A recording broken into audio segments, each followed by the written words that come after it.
दोस्तों नमस्कार। हाल ही में वेस्ट बंगाल और बांग्लादेश में एक साइक्लोन ने हिट किया, जिसका नाम मेरे पीछे आप देख रहे हैं, एम्फान रखा गया। इस साइक्लोन ने 150 से ज़्यादा जान ले ली, कई हजार ट्रीज को अपरूट कर दिया, कई सौ घर और छप्पर, झोंपड़े इससे बर्बाद कर दिए गए और कई लाखों करोड़ों रुपए की फसल को बर्बाद कर दिया। बहुत बड़े एरिया में इस साइक्लोन की वजह से फ्लड आ गई और कई जगह हैवी हेल स्टॉर्म हुआ, यानी ओलावृष्टि हुई। इससे प्रभावित जो क्षेत्र थे उनमें शुरू में श्रीलंका, इसके अलावा केरला, साथ ही साथ जो इंडियन एरिया है बे ऑफ बंगाल में, अंडमान और निकोबार आइलैंड्स। इसके बाद में ये साइक्लोन नॉर्थ की तरफ बढ़ता हुआ ओडिशा में, वेस्ट बंगाल में, बांग्लादेश में और यहां तक कि भूटान तक भी इसका असर देखा गया। आज की वीडियो में हम यही चर्चा करने वाले हैं कि आखिर ये खतरनाक साइक्लोन बनते क्यों हैं, इनका नेमिंग, नामकरण कैसे होता है, जैसे इसका एम्फान नाम किसने रखा। ठीक है, साथ ही साथ ये देखेंगे कि क्या ये साइक्लोन्स किसी भी एरिया में कहीं भी बन सकते हैं या कोई खास पर्टिकुलर एरिया होता है, कुछ खास क्षेत्र होता है जिसमें ये साइक्लोन्स बनते हैं। क्या ये साइक्लोन्स केवल पानी पर बनते हैं या जमीन पर भी बन सकते हैं?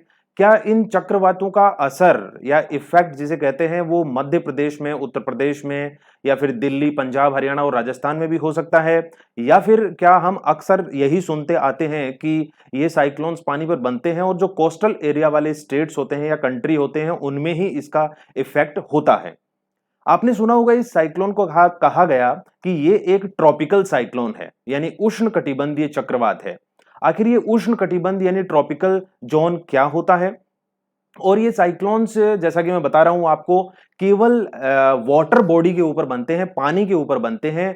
क्या ये साइक्लोन बहुत ठंडे पानी पर पोलर साइड में यानी ध्रुवों की तरफ भी बन सकते हैं, या फिर इन साइक्लोन्स के बनने के लिए वाटर का टेम्परेचर ज्यादा होना जरूरी है? आखिर इन साइक्लोन्स को, चक्रवातों को इतनी ऊर्जा कहां से मिलती है, ताकत कहां से मिलती है? आखिर विंड्स को इतना फोर्स किस चीज से मिलता है कि हवाओं की गति 200, 300 या 400 किलोमीटर पर आवर हो सकती है? साथ ही साथ हम बात करेंगे कि कभी इन साइक्लोन्स को हम टाइफून कहते हैं, कभी टॉर्नेडो, कभी हरिकेन, कभी विली विली और कभी साधारण रूप से साइक्लोन कह देते हैं।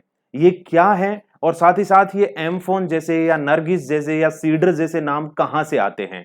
और क्या हमेशा ये साइक्लोन बनते रहते हैं? इनका ड्यूरेशन क्या है और इनका नामकरण कौन करता है, कौन उसमें हिस्सा लेता है? सभी बातों पे आज चर्चा करेंगे हम। चलिए वीडियो की शुरुआत करते हैं।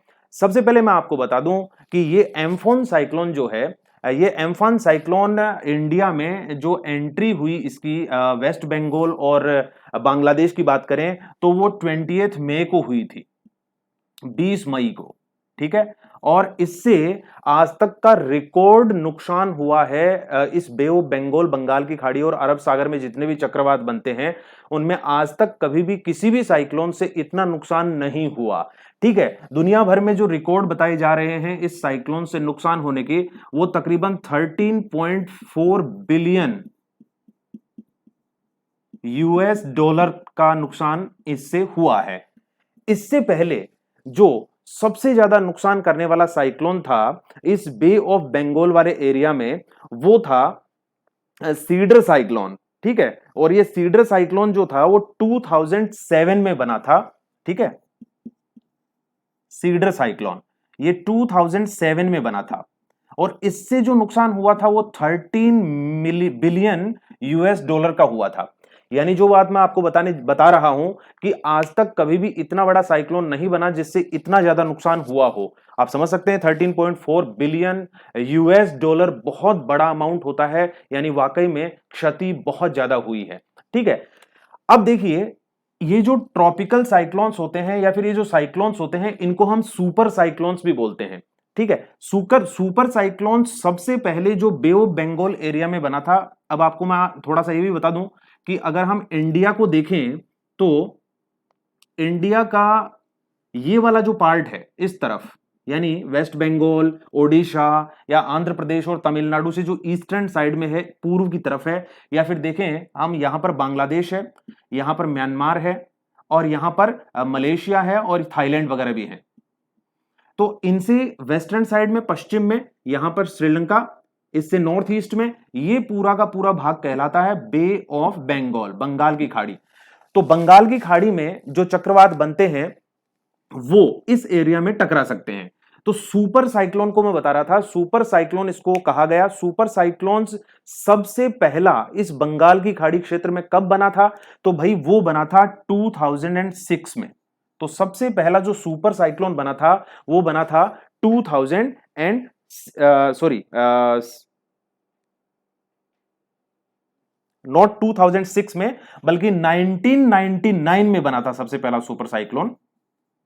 और ये जो सुपर साइक्लोन था ये ओडिशा साइक्लोन के नाम से जाना गया था। उस वक्त इनका ऐसा खास नामकरण नहीं होता था। तो कभी भी पूछ लिया जाए आपसे किसी एग्जाम में या फिर वैसे भी जनरल नॉलेज के लिए कि हमारे नॉर्थ इंडियन ओशन में यानी उत्तरी हिंद महासागर में जो सुपर साइक्लोन्स का कॉन्सेप्ट है वो कब से स्टार्ट हुआ और पहला सुपर साइक्लोन कब बना, तो आप कह सकते हैं कि 1999 में 1999 में पहला सुपर साइक्लोन बना था, जो जिसका नाम ओडिशा साइक्लोन था और उसमें भी बहुत ज्यादा नुकसान हुआ था। हाल ही में जो एम्फोन साइक्लोन बना, इसका नामकरण किसने किया ये जानकर आप हैरान हो सकते हैं। इसका नामकरण किया था थाईलैंड ने। जी हां, ये खास बात है कि थाईलैंड देश की तरफ से ये नाम आया था एम्फान। और साइक्लोन टकराया इंडिया में, बना इंडिया के पास, श्रीलंका के पास, और नामकरण किया थाईलैंड ने। इस सिस्टम को भी हम थोड़ी देर में समझेंगे। उससे पहले हम ये देख लेते हैं साइक्लोन किस दिन बना और कहां बना। देखिए ये साइक्लोन तकरीबन श्रीलंका से 200 किलोमीटर पूर्व की तरफ बंगाल की खाड़ी में अंडमान निकोबार आइलैंड के आसपास बना था। और इस साइक्लोन का सबसे पहले जो जॉइंट टाइफून वार्निंग सेंटर है अमेरिका का, जॉइंट टाइफून वार्निंग सेंटर, ठीक है, उसने सबसे पहले कहा 16 मई को, यानी 16 मई को, कि एक सुपर साइक्लोन बन चुका है या बन रहा है और वो बड़ा नुकसान पहुंचा सकता है। अगले दिन 17 मई 2020 को इंडियन मेट्रोलॉजिकल डिपार्टमेंट यानी जो भारत का मौसम विभाग है उसने भी इस साइक्लोन को बता दिया, प्रूव कर दिया कि ये साइक्लोन बन चुका है और ये नुकसान पहुंचाने वाला है। थोड़ी सी जानकारी इन दोनों के बारे में देखिए। जॉइंट टाइफून वार्निंग सेंटर जो है वो हमारा नहीं, यूनाइटेड स्टेट्स का है और इसका जो हेडक्वार्टर है वो है हवाई में, हवाई आइलैंड्स है और वहां पर पर्ल हार्बर है, वहां पर है। और ये जॉइंट टाइफून वार्निंग सेंटर जो है इसमें अमेरिका की एयरफोर्स और जो नेवी है दोनों मिलकर जो मौसम की भविष्यवाणियां है होती हैं वो करती हैं। और उसने सबसे पहले बताया था कि एक साइक्लोन बन रहा है, ठीक है। और फिर इंडियन मेट्रोलॉजिकल डिपार्टमेंट जो है, जो कि अर्थ साइंस मिनिस्ट्री के अंडर काम करता है, ठीक है, ध्यान रखिएगा।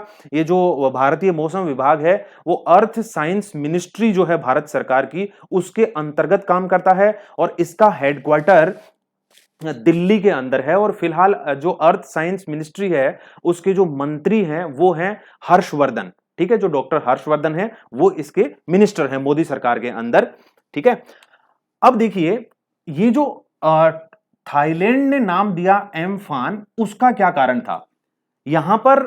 उससे पहले हम थोड़ी सी चर्चा करते हैं ट्रॉपिकल साइक्लोन्स के बारे में कि ट्रॉपिकल साइक्लोन्स किन साइक्लोन्स को कहते हैं। देखिए अगर हम दुनिया भर की बात करें, हमारी अर्थ की बात करें, तो अर्थ के बिल्कुल सेंटर से जो लाइन निकलती है उसको हम कहते हैं इक्वेटर। ये बात आप में से सब लोग जानते होंगे, विषुवत रेखा। अब इस विषुवत रेखा के नॉर्दर्न हेमिस्फीयर में यानी नॉर्थ में, इधर उत्तरी गोलार्ध में, अगर हम 23.5 डिग्री यानी 23.5 डिग्री नॉर्थ तक की बात करें और इस इक्वेटर से साउथ में 23.5 डिग्री साउथ की बात करें, इनको बेसिकली लैटिट्यूड्स बोलते हैं, अक्षांश बोलते हैं। 23.5 डिग्री वाला उत्तरी अक्षांश और 23.5 डिग्री वाला दक्षिणी अक्षांश। इनको दो अलग नामों से भी जानते हैं। इसको कहते हैं ट्रॉपिक ऑफ कैंसर यानी कर्क रेखा, और इसको कहा जाता है ट्रॉपिक ऑफ कैप्रिकॉर्न यानी मकर रेखा। देखिए इन्हीं के बीच का जो ये एरिया है, ये पूरा एरिया है, इसको हम बोलते हैं tropical zone. Tropical zone Hindi में अगर इसको कहें तो इसको कहते हैं उष्ण कटिबंध।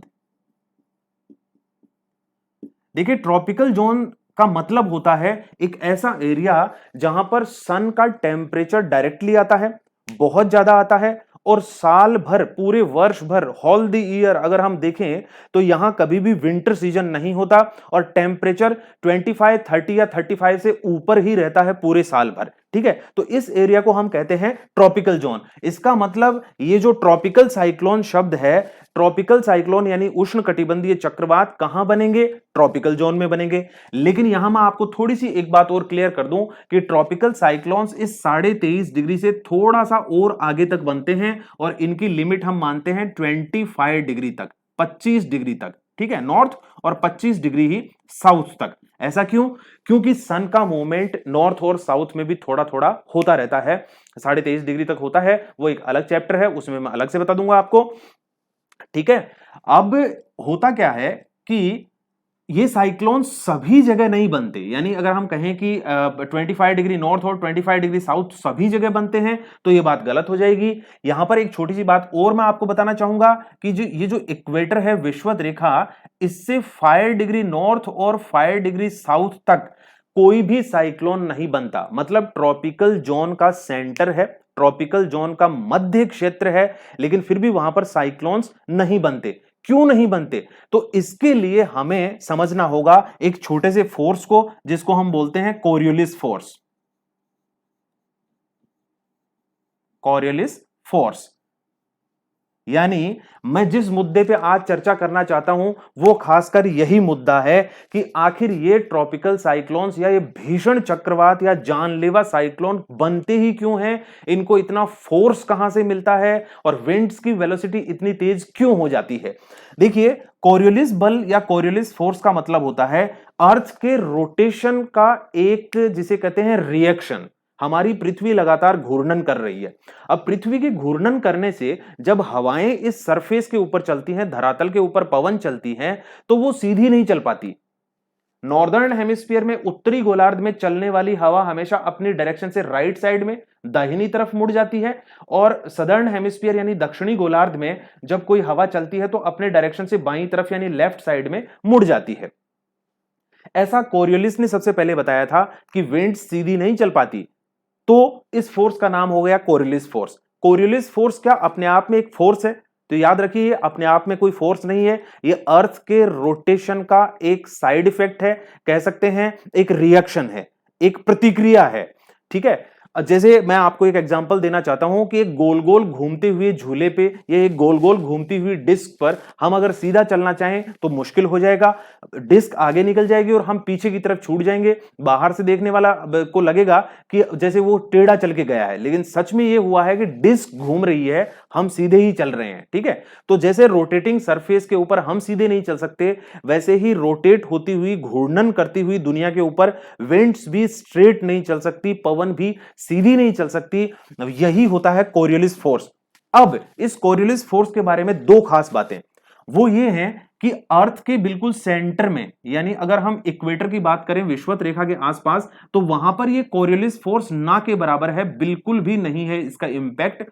जबकि जैसे जैसे हम इस इक्वेटर से पोल की तरफ जाते हैं, ध्रुवों की तरफ जाते हैं, तो ये कोरियोलिस फोर्स का इंपैक्ट बढ़ता चला जाता है, ये फोर्स अपना प्रभाव दिखाता, बढ़ाता चला जाता है।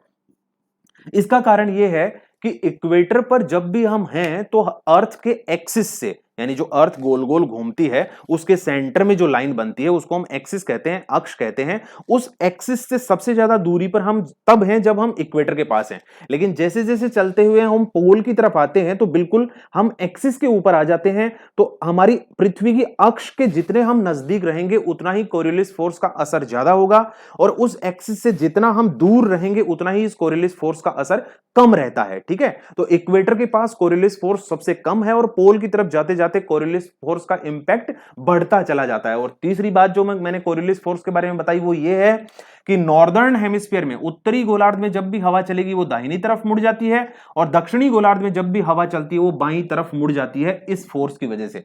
अब देखते हैं कि इस कोरियोलिस फोर्स की वजह से कैसे हवाओं की गति बढ़ती है और साइक्लोन्स कैसे बनते हैं।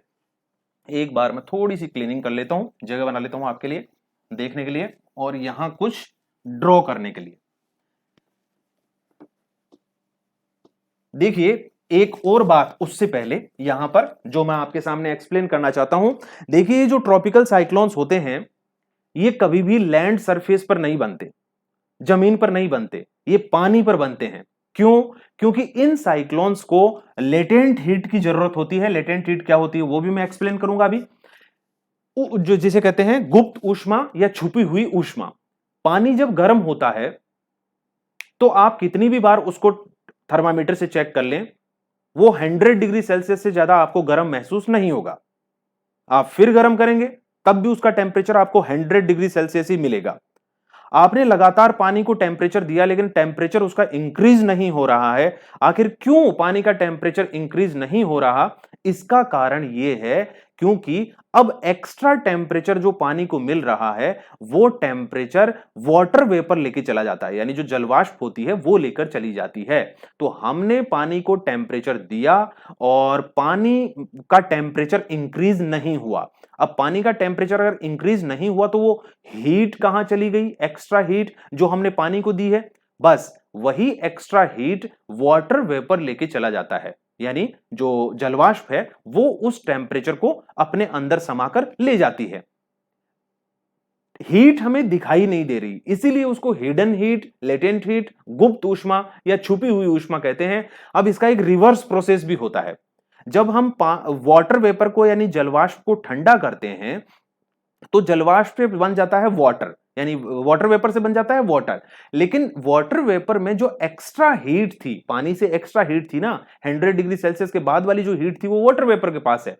वही extra heat water vapour water बनते वक्त एयर को दे देता है। यानी जलवाष्प जब पानी बनती है तो जलवाष्प में जो अतिरिक्त गुप्त ऊष्मा थी वो उसमें से मुक्त होती है, रिलीज होती है और एयर को मिल जाती है, और तब जाके वाटर वेपर वाटर में कन्वर्ट होता है और बारिश होती है। ठीक है, तो वो लेटेंट हीट कैसे इन साइक्लोन्स को ऊर्जा देती है, ताकत देती है, ये भी मैं अभी साथ साथ बताऊंगा। और कोरियोलिस फोर्स कैसे साइक्लोन्स को ताकतवर बनाता है जरा उसको भी आप कुछ ही देर में देखिए। देखिए किसी पानी के ऊपर, जैसे हम आप कह सकते हैं बंगाल की खाड़ी के ऊपर या फिर अरेबियन सी के ऊपर, कोई एक ऐसा दिन जब सेंटर वाले एरिया में कहीं क्लाउड्स नहीं है और चारों तरफ क्लाउड्स हैं, अगर एक ऐसा माहौल बना तो होगा क्या? बीच में से कोई एक ऐसा एरिया होगा 2, 4, 5, 10 किलोमीटर का जहां टेम्परेचर बहुत ज्यादा होगा, एयर बहुत ज्यादा गर्म हो जाएगी, और गर्म होने के बाद में एयर हमेशा सरफेस से ऊपर की तरफ जाती है, क्योंकि गर्म होने के बाद एयर एक्सपेंड होती है और वो अपने आप को हल्का महसूस करती है। इसी की वजह से एयर ऊपर की तरफ भागती है। जैसे ही सरफेस से एयर ऊपर जाना शुरू करती है तो सरफेस के पास लो एयर प्रेशर बन जाता है, निम्न वायुदाब बन जाता है। अब मैंने जैसा ही कहा कि इस एरिया से, जो सेंटर वाला एरिया है, उसके चारों तरफ क्लाउड्स हैं, बादल हैं, तो वहां पर टेम्परेचर उतना ज्यादा नहीं है जितना सेंटर के अंदर है जहां क्लाउड्स नहीं थे। अब आप कहोगे ऐसा कब होता है? देखिए ऐसा हमेशा नहीं होता, इसलिए साइक्लोन्स भी हमेशा फॉर्म नहीं होते हैं। ऐसा कभी कभी ही होता है, तभी साइक्लोन भी कभी कभी ही बनते हैं। अब सपोज इस बीच वाले एरिया के चारों तरफ ठंड थी, उतना टेम्परेचर नहीं था, जिसकी वजह से सेंटर के चारों तरफ 100 किलोमीटर दूर, 50 किलोमीटर दूर या 200 किलोमीटर दूर थोड़ी सी टेम्परेचर कम थी और वहां पर एयर प्रेशर सेंटर वाली जगह से ज्यादा था, मतलब हाई प्रेशर था। अब होगा क्या? अगर सेंटर में लो प्रेशर बन जाता है किसी जगह और चारों तरफ हाई प्रेशर होता है तो सभी दिशाओं से, यानी सरकमफेरेंस से, परिधि से सेंटर की तरफ हवाएं चलना शुरू करती हैं। देखिए ध्यान से सुन लीजिए, यही है कोर, बिल्कुल एक मूल बात जो कि साइक्लोन्स को बनने के लिए मजबूर करती है। अब अगर विंड सीधी चलती और सेंटर तक पहुंच जाती तो साइक्लोन कभी बनता ही नहीं, हवाओं की गति कभी इतनी तेज होती ही नहीं। लेकिन होता क्या है, जैसे ही विंड्स ब्लो करना शुरू करते हैं, इसके ऊपर वो कोरियोलिस फोर्स काम करता है, कोरियोलिस बल काम करता है। तो जैसे ही विंड्स यहां हाई प्रेशर से लो प्रेशर की तरफ चलना शुरू करती हैं, वो राइट साइड में डिफ्लेक्ट हो जाती हैं, क्योंकि हमारा इंडियन ओशन इक्वेटर से नॉर्थ की तरफ है।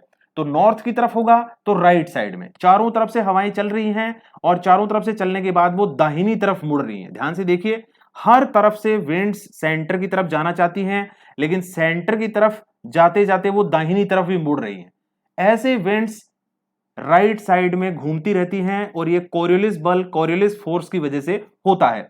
धीरे धीरे विंड्स चारों तरफ से सेंटर की तरफ पहुंचने लगती हैं, लेकिन यहां पर हुआ क्या, सभी तरफ से आने वाली विंड्स कोई भी सेंटर में नहीं पहुंच पाई, बल्कि सेंटर के चारों तरफ एक सर्कुलर मोशन बन जाता है, एक गोल गोल हवाओं के घूमने की गति बन जाती है। आप इस डायग्राम में बड़े आराम से समझ सकते हैं कि अगर सीधे तौर पर विंड्स यहां से चलने वाली हवा सेंटर में जाती, तो सेंटर का लो प्रेशर खत्म, और साइक्लोन तो छोड़ो, विंड्स की इतनी स्पीड भी नहीं हो पाती, कभी भी विंड्स इतनी तेज नहीं चल पाती। अब क्या होता है, जैसे ही सर्कुलर मोशन स्टार्ट होता है, गोल गोल घूमना शुरू करती हैं विंड्स, तो उसमें सेंट्रीफ्यूगल फोर्स जनरेट हो जाता है, अपकेंद्रीय बल। कोई भी चीज जब गोल गोल घूमती है तो वो अपने सेंटर को छोड़ के बाहर की तरफ जाना चाहती है, जिसको हम सेंट्रीफ्यूगल फोर्स कहते हैं, अपकेंद्रीय बल। इन सभी विंड्स को जो सरकमफेरेंस से आई थी, इन सबको सेंटर की तरफ जाना था, लेकिन कोई भी विंड्स सेंटर की तरफ नहीं जा पाई। अब अगर सेंटर में नहीं जा पाई और गोल गोल घूम रही हैं, तो अब क्या होगा, मैंने कहा सेंट्रीफ्यूगल फोर्स जनरेट होगा। बल्कि यही नहीं, सेंटर में, केंद्र में यहां पर जितनी भी एयर थी वो भी इसमें अटक जाती है, और ये लो प्रेशर और ज्यादा लो प्रेशर बन जाता है, और हाई प्रेशर से और भी तेजी से हवाएं चलती हैं। यही प्रोसेस लगातार चलता रहता है, सेंटर का लो प्रेशर और लो प्रेशर होता रहता है, और चारों तरफ से हवाओं की गति बढ़ती जाती है। क्योंकि देखिए, हाई प्रेशर और लो प्रेशर का जितना डिफरेंस होगा, ये कुछ ढलान के जैसा ही होता है, कि ढलान जितना ज्यादा होगा उतनी ही ज्यादा तेजी से चीजें लुढ़कती हैं, उतनी ही ज्यादा तेजी से नीचे की तरफ रोल होकर जाती हैं। तो हाई प्रेशर और लो प्रेशर में भी जितना ज्यादा डिफरेंस होगा, जिसको प्रेशर ग्रेडियंट कहते हैं, ठीक है, प्रेशर ग्रेडियंट यानी प्रेशर में अंतर किस दर से है, तो रेट क्या है। अब इसमें क्या होता है, विंड्स की जैसे जैसे स्पीड बढ़ती है तो साइक्लोन फॉर्म हो जाता है। यहां ये जो सेंटर वाला एरिया है, यहां पे छोटी सी चीज और आप याद रखिए कि ये सेंटर वाला एरिया है, यहां पर इसको हम कहते हैं आई ऑफ ट्रॉपिकल साइक्लोन, यानी उष्ण कटिबंधीय चक्रवात का चक्षु, या फिर कह सकते हैं आंख। उष्ण कटिबंधीय चक्रवात का चक्षु या फिर आंख। तो ट्रॉपिकल साइक्लोन के सेंटर को हम कहते हैं आई। अब इस आई की एक और खास बात है कि इस आई वाले एरिया में, जो बीच का 2, 4, 5 किलोमीटर का एरिया होता है, वहां पर ना तो क्लाउड्स होते हैं, ऊपर कोई बादल नहीं होता है, वहां बारिश भी नहीं होती, वहां विंड्स भी नहीं चल रही होती हैं, ठीक है, ना कोई धूल उड़ रही होती है, ना कोई पेड़ उखड़ रहा होता है। एक कमाल की ही बात है कि ट्रॉपिकल साइक्लोन जिसमें 240, 260 किलोमीटर पर आवर स्पीड से हवाएं चली, मैं फिलहाल इसी की बात कर रहा हूं, कुछ कम भी चल सकती हैं। यहां पे छोटा सा एक फैक्ट और ले लीजिए कि जो सुपर साइक्लोन होते हैं या साइक्लोन होते हैं, ट्रॉपिकल साइक्लोन्स होते हैं, इनको ट्रॉपिकल साइक्लोन या सुपर साइक्लोन डिक्लेयर करने के लिए कम से कम 61 किलोमीटर पर आवर से ज्यादा की विंड वेलोसिटी होनी चाहिए, यानी कम से कम 61 किलोमीटर प्रति घंटे की स्पीड से हवाएं चलनी चाहिए, तभी हम किसी साइक्लोन को ट्रॉपिकल साइक्लोन या फिर एक सुपर साइक्लोन डिक्लेयर करते हैं। तो यहां पर मैंने बताया कि जिस साइक्लोन में इतनी तेजी से हवाएं चल रही होती हैं, उसके सेंटर में बिल्कुल सन्नाटा होता है, और इस चारों तरफ वाले एरिया में इसको हम कहते हैं वॉल ऑफ साइक्लोन। यहां पर जो एरिया है या फिर यहां जो एरिया है, ये वाला, ये मैं इसको थोड़ा सा इस तरीके से हाईलाइट कर देता हूं कि ये जो एरिया है, इसको कहते हैं wall of cyclone. Wall of cyclone यानी चक्रवात भित्ति। तो अगर आपको जानना हो कि कौन से एरिया में साइक्लोन में बारिश होती है, बहुत ज्यादा बारिश होती है, क्लाउड बर्स्ट जैसा होता है, तो वो होता है वॉल ऑफ साइक्लोन, और वो सेंटर वाले एरिया के चारों तरफ होता है। अब एक ट्रॉपिकल साइक्लोन का टोटल जो डायमीटर होता है या कितनी दूर में एक ट्रॉपिकल साइक्लोन एक साथ बन सकता है उष्णकटिबंधीय चक्रवात, तो याद रखिए ये टोटल जो डायमीटर होता है ये 50 किलोमीटर से लेकर 200 किलोमीटर तक में एक साथ एक उष्णकटिबंधीय चक्रवात बना हुआ हो सकता है। तो यह बात भी हमें याद रखनी है कि 50 किलोमीटर में भी बन सकता है और 200 किलोमीटर तक का दायरा हो सकता है एक ट्रॉपिकल साइक्लोन का। ठीक है, तो ये तो हुआ ट्रॉपिकल साइक्लोन के इनिशियली बनने का तरीका कि आखिर हवाएं तेज गति से क्यों चलती हैं, क्योंकि कॉरियोलिस फोर्स चारों तरफ से चलने वाली विंड्स को सेंटर में पहुंचने नहीं देता और वो विंड्स सेंटर के चारों तरफ घूमने लग जाती हैं। देखिए यहां पर एक और चीज देखिए कि इक्वेटर से यानी विषुवत रेखा से उत्तर में जब भी कोई ट्रॉपिकल साइक्लोन बनेगा तो वो एंटी क्लॉकवाइज घूमता हुआ नजर आएगा। अगर आप गूगल के ऊपर देख सकते हैं तो सर्च करके देख लेना, एम्फान साइक्लोन के बारे में देख लेना या फिर Indian ocean, north Indian ocean, उत्तरी हिंद महासागर पर बने हुए किसी भी चक्रवात का कोई फोटो देख लेना। आपको वो फोटो जब भी देखेंगे, क्योंकि वो फोटो सैटेलाइट से लिया हुआ होता है, ऊपर से उपग्रह से लिया हुआ होता है, तो वो फोटो आपको हमेशा दिखाएगा जैसे जो विंड्स होती हैं वो उस ऐसे घूमती हुई नजर आएंगी एंटी क्लॉकवाइज यानी वामावर्त घड़ी से विपरीत दिशा में घूमती हुई। लेकिन यही ट्रॉपिकल साइक्लोन अगर सदर्न उसमें बनता है, हेमिस्फीयर में, दक्षिणी गोलार्ध में बनता है, तो वहां वो आपको क्लॉकवाइज घूमता हुआ नजर आएगा। क्या विंड्स लेफ्ट साइड में मुड़ रही हैं? नहीं, विंड्स राइट साइड में मुड़ रही हैं। देख लीजिए उत्तरी गोलार्ध में हमेशा विंड्स दाहिनी तरफ मुड़ती हैं, जबकि साइक्लोन बनने के बाद में उनका एंटी क्लॉकवाइज मोशन हो जाता है। अब साइक्लोन तो बन चुका है, उसमें ये लेटेंट हीट का क्या रोल है?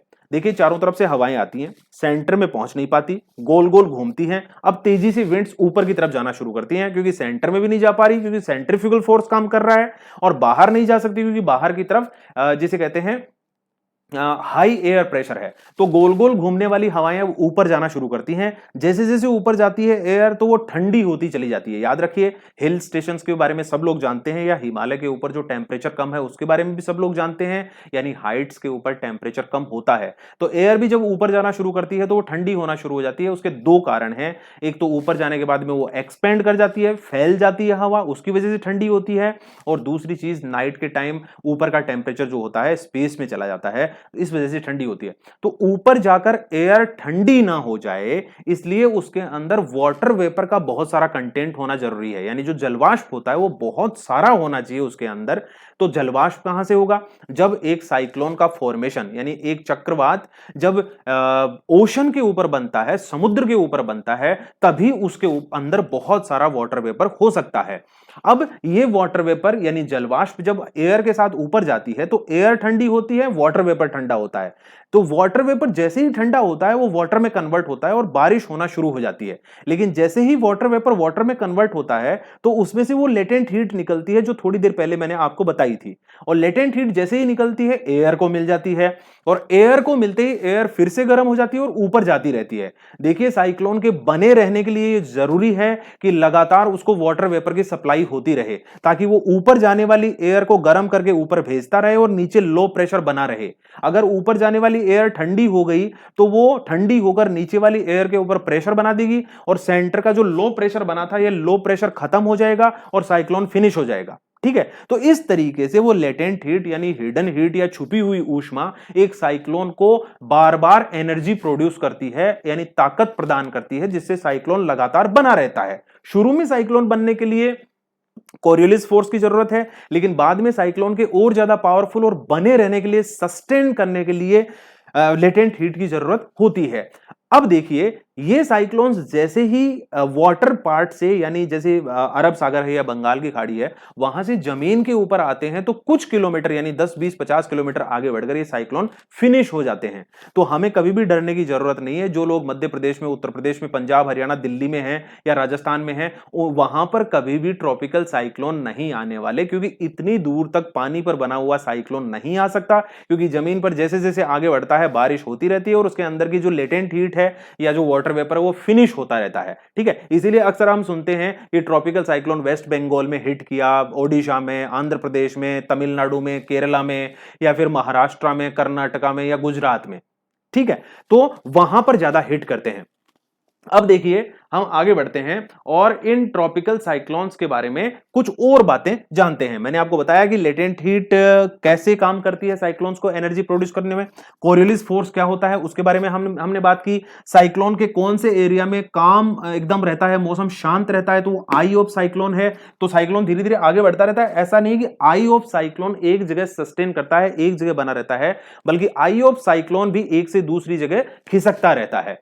तो ऐसा नहीं है कि आई ऑफ साइक्लोन में जो लोग आ गए वो हमेशा के लिए बच गए, ऐसा नहीं होने वाला, बल्कि साइक्लोन जैसे ही आगे बढ़ेगा तो वॉल वाला एरिया भी आई वाली जगह पहुंच जाएगा और बारिश वहां भी होगी, फ्लड आ सकती है, हेल स्टॉर्म हो सकता है, क्लाउड बर्स्ट हो सकता है, ट्रीज अपरूट हो सकते हैं, फसलें बर्बाद हो सकती हैं, छप्पर उड़ सकते हैं और कई सारी डेथ हो सकती है। जैसे इस साइक्लोन ने भी 150 से ज्यादा लोगों की जान ले ली और 13.4 बिलियन यूएस डॉलर का नुकसान इस साइक्लोन ने, एम्फोन ने कर दिया। और जैसा कि मैंने कहा कि ये बे ऑफ बंगाल और अरेबियन सी का आज तक का सबसे भयंकर, सबसे खतरनाक साइक्लोन था एम्फोन। अब यहां पर थोड़ी सी बातें कर लेते हैं कि इन साइक्लोन्स की नेमिंग किस तरीके से होती है। आखिर इंडिया के अंदर हिट करने वाले साइक्लोन को का नेमिंग यानी नामकरण थाईलैंड ने क्यों किया? तो देखिए यहां पर एक ग्रुप होता है और वो ग्रुप किस तरीके से है और कैसे काम करता है, उसके मेंबर्स कौन कौन है, तो यहां मैं आपको मैप बना के ही एक्सप्लेन कर देता हूं। जैसे मान लीजिए ये इंडिया है, यहां बांग्लादेश है, यहां म्यांमार है, यहां थाईलैंड है, यहां पर श्रीलंका है, यहां मालदीव है, यहां पर पाकिस्तान है और यहां पर दोस्तों ओमान है। चलिए मैं इनके नाम भी लिख देता हूं, यहां Pakistan, India, Bangladesh, Myanmar, Thailand, Sri Lanka, Maldives. यहां पर 8 कंट्रीज हैं, 1 2 3 4 5 6 7 8 और यहां से निकलती है इक्वेटर विषुवत रेखा और इस सारे के सारे वाटर पार्ट को हम कहते हैं नॉर्थ इंडियन ओशन। इसके साउथ वाला साउथ इंडियन ओशन है, दक्षिणी हिंद महासागर, और इसको कहते हैं उत्तरी हिंद महासागर। उत्तरी हिंद महासागर को दो भागों में बांटते हैं, इसको बे ऑफ बंगाल यानी बंगाल की खाड़ी और इसको अरेबियन सी यानी अरब सागर। अब देखिए साइक्लोन कहां पर बनेगा और कहां हिट करेगा, कहां पर बनेगा, कहां हिट करेगा, किधर बना और कहां हिट कर दिया, कहां पर बना और कहां हिट कर दिया, सच में ये नहीं पता कि साइक्लोन कहां पर बनकर कौन से एरिया में हिट करेगा। तो भाई ये कर लेते हैं कि इस एरिया में बने हुए साइक्लोन जहां जहां हिट कर सकते हैं वो कंट्रीज एक ग्रुप बना लो, एक लिस्ट बना लो और सब अपनी तरफ से नेम्स दे दो। ठीक है, तो जैसे ही साइक्लोन बनेगा, किसका नंबर है, उसने जो नाम दे रखा है वो नाम उस पर चिपका दिया जाएगा और उसका हेड है इंडियन मेट्रोलॉजिकल डिपार्टमेंट। मतलब नॉर्थ इंडियन ओशन यानी उत्तरी हिंद महासागर में जो साइक्लोन बनते हैं उसका हेड तो है भारतीय मौसम विभाग यानी भारत, लेकिन उसके मेंबर कितने हैं, 8 कंट्रीज। अब ये 8 कंट्रीज को अल्फाबेटिकल ऑर्डर में लिस्ट में लिखा हुआ है, तो उसके लिए इसमें सबसे पहले नाम है बांग्लादेश का, फिर इंडिया का है, फिर मालदीव्स का है, फिर म्यांमार का है, उसके बाद ओमान है, फिर पाकिस्तान है, फिर श्रीलंका और फिर थाईलैंड है। तो इस तरीके से आप देखेंगे अल्फाबेटिकल ऑर्डर में उस लिस्ट में नाम है और उसी लिस्ट के अकॉर्डिंग इन साइक्लोन्स की नेमिंग होती है। अब देखिए दुनिया भर में इन साइक्लोन्स को कुछ और नामों से भी जानते हैं और उसको कहते हैं हम कैटेगरी यानी श्रेणी। आपने सुना होगा कि tornado, typhoon, hurricane, willy willy, ये क्या है, ये भी ट्रॉपिकल साइक्लोन्स ही है। ये ट्रॉपिकल साइक्लोन्स मतलब टॉर्नेडो तब एक ट्रॉपिकल साइक्लोन को कहते हैं जब वो साइक्लोन मैक्सिको के आसपास या फिर यूनाइटेड स्टेट्स के आसपास गल्फ ऑफ मैक्सिको में बनता है, यानी मैक्सिको की खाड़ी में जब कोई उष्णकटिबंधीय चक्रवात बनता है ट्रॉपिकल साइक्लोन, तो उसको टॉर्नेडो कहते हैं और वो टॉर्नेडो अक्सर यूनाइटेड स्टेट्स में हिट करता है। हरिकेन भी एक कैटेगरी है, एक श्रेणी है ट्रॉपिकल साइक्लोन्स की, लेकिन उसको हरिकेन तब कहेंगे जब उसका फॉर्मेशन कैरेबियन सी के ऊपर होता है यानी कैरेबियाई सागर के ऊपर बनता है। कैरेबियन सी कहां है, वेस्ट इंडीज के पास। क्रिस गेल को तो सब जानते होंगे, ब्रायन लारा को लगभग सब लोग जानते होंगे, वो वेस्ट इंडीज वाले पार्ट में है जो नॉर्थ अमेरिका और साउथ अमेरिका के बीच में है। बहुत सारे आइलैंड्स हैं, उनको हम वेस्ट इंडीज बोलते हैं और वेस्ट इंडीज के बिल्कुल साउथ में देखेंगे आप दक्षिण में, तो वहां आपको कैरेबियन सी मिल जाएगा। वहां कोई ट्रॉपिकल साइक्लोन बनेगा तो उसको हम कहते हैं हरिकेन। साउथ चाइना सी में यानी दक्षिण चीन सागर के अंदर अगर कोई ट्रॉपिकल साइक्लोन बनता है तो वो ट्रॉपिकल साइक्लोन कहलाता है टाइफून। और वो टाइफून जो है वो हिट कर सकता है चाइना में, ताइवान में, हांगकांग में, इसके अलावा कभी कभी जापान तक या फिलीपींस में तो जा ही सकता है, और वियतनाम में वहां हिट कर सकता है। विली विली भी एक ट्रॉपिकल साइक्लोन है। जब कोई साइक्लोन ऑस्ट्रेलिया के नॉर्थ वेस्टर्न पार्ट के आसपास बनता है, इंडियन ओशन में ही, ऑस्ट्रेलिया के उत्तर पश्चिमी भाग के आसपास बनता है, तो उसको बोलते हैं विली विली, और वो अक्सर फिर ऑस्ट्रेलिया में हिट करता है। तो इस तरीके से ट्रॉपिकल साइक्लोन्स की कैटेगरी होती है, वहां पर भी उन कंट्रीज का ग्रुप है और वो कंट्रीज इन साइक्लोन्स की नेमिंग करते हैं। ठीक है, तो ये था ट्रॉपिकल साइक्लोन्स का सारा खेल। ठीक है दोस्तों, अगला जो वीडियो होगा वो जल्दी मैं आपके लिए लाऊंगा। आप अपना ख्याल रखिएगा। इन दिनों कोरोना की मार है चारों तरफ, तो अपना सफाई का ध्यान रखिए, खुद का हेल्थ का ध्यान रखिए, खाना पीना बढ़िया से खाइए। मिलता हूं जल्दी आपसे दूसरी वीडियो में। Thank you very much. Thank you. जय हिंद।